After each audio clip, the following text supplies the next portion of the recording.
Meeting കഴിഞ്ഞു madam. ഉവ്, അന്ന് പറഞ്ഞതിൽ നിന്നും വ്യത്യസ്തമായ മാർഗരേഖകളൊന്നും ഇത്തവണയും കണ്ടില്ല.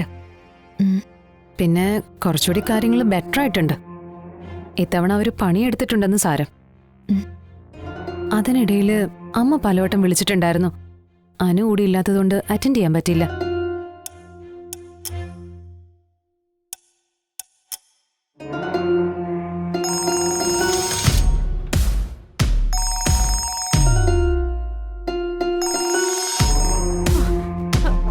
മോളെ, എന്താ അമ്മേ കാര്യം?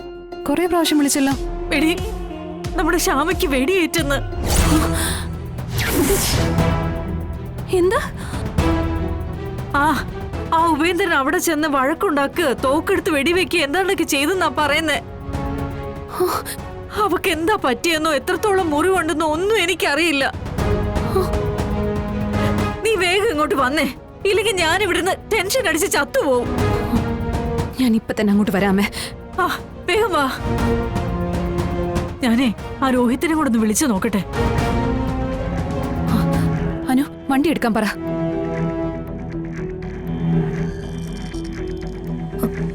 ഈശ്വര, വിഷ്ണു സാർ തിരിച്ചെത്തിയിട്ടില്ലല്ലോ. മാഡം പോവാനായിട്ട് ഇറങ്ങുകയും ചെയ്തു. എന്താ ഇപ്പൊ ചെയ്യാ?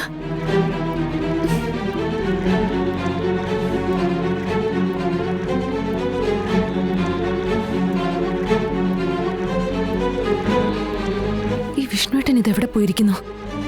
അനു, അനു, ഡ്രൈവർ എവിടെ? മാഡം, അത് ഞാൻ പറഞ്ഞിട്ടുള്ളതല്ലേ, എനിക്ക് എവിടെയെങ്കിലും പോകണമെന്ന് തോന്നിയാ അപ്പൊ ഡ്രൈവർ മുന്നിൽ ഉണ്ടാവണമെന്ന്.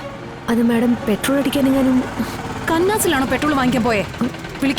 വിളിച്ചു വരുത്തേ.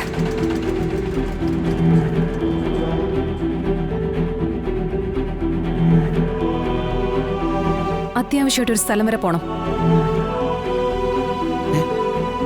മാഡം,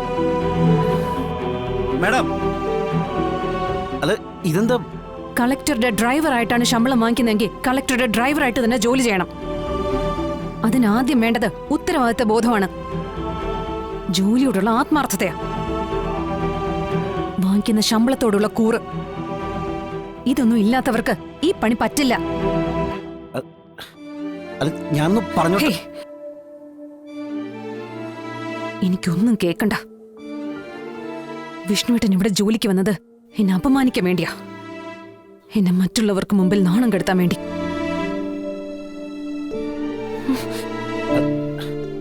വണ്ടി എടുക്ക.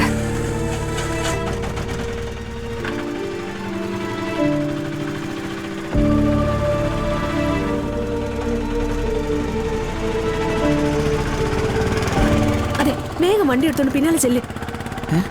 എന്തെങ്കിലുമൊക്കെ പറഞ്ഞ് മാഡത്തെ സമാധാനിപ്പിക്കാൻ നോക്ക്. അല്ലെ, എനിക്ക് മനസ്സിലായില്ലേ എന്താ? ചെല്ല്.